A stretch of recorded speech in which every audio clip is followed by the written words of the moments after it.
أهلا وسهلا فيكم بصالون الجويل بأبو علند إسكان الكهرباء. معكم خبيرة التجميل ملاك نوفل. أنا هون بالصالون ماسك الميك اب كله، تجهيز عرايس، تجهيز مرافقات.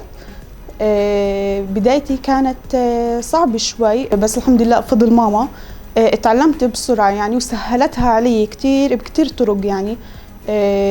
لكل بنت يعني حابة تتعلم هاي المهنة كتير منيحة يعني، وكتير يعني رح تستفيدي منها بالمستقبل. وأنا بهذا العمر يعني الحمد لله اسمي وصل منطقتي بأبو علندة والمناطق اللي حوالينا، بس لا أنا طموح إن شاء الله إني أوصل اسمي أكتر وأكتر بالأردن حتى الناس يعرفوني أكتر، وأنا حابة هذا كتير الإشي.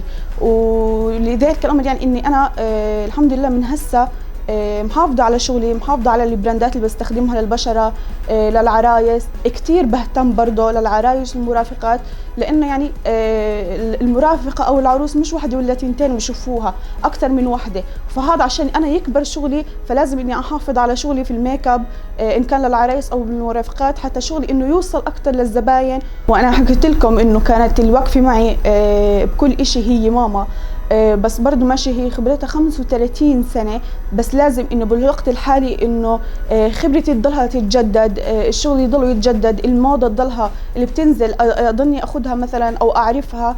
فلهيك انا كل اقل من شهر بروح باخذ دورة، فلحد الان صرت انا ماخذه اكثر من دوره الحمد لله. والحمد لله انا بحس حالي اني كثير تمام، بس برضه التجديد حلو، وبحب اضلني اخذ خبره من اي حدا يعني. ماشي انا خبرتي قويه، بس برضه بحب اخذ خبره من اي حدا. وبرضه بنرجع بنشكر ماما، برضه هي اللي وقفت معي بكل إشي.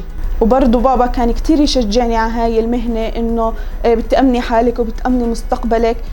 برضه بابا له فضل كبير علي، انه هو اللي ضله انه وراي لحد تعلمت هاي الشغله. والحمد لله لان لحد الان بشكر بابا وماما، لان هم اللي خلوني اوصل لهون، خلوني اشوف كثير اشياء، خلوني اختلط مع العالم يعني. مود كثير حلو طلع، تعرفت على ناس جديده والناس تعرفوا علي، حبيت الناس والناس حبوني. بشكر برضه منطقتي وقفت معنا جدا في الصالون وسندتنا هون.